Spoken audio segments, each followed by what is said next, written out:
Parang ano mo, ikaw actually kagabi, talaga pinapaano ko na message si Pastor Abner. You are God's vision. I said, Lord, pinalagi pulo kay puti. Puti kay puti. Pero, hindi lang, tanan mo siguro tanan pray, will sa Ginoo may maluman. Amen. Again, thank you sa tinulang inilalim magdala o kwarta. Pero, nalita sa kunay mo kong milyonarya. First time in life na yung millionaire. Pero inyo, ako na bitawan sa again. Basta, lain din ang kulbaan tanong kay anak din na. Pero bitaw.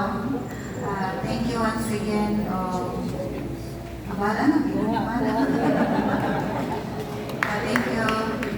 Yes. Okay, praise God. So, that's it mga officer. Last na po tayo. Babalik po tayo ng 1 p.m. for 11 section of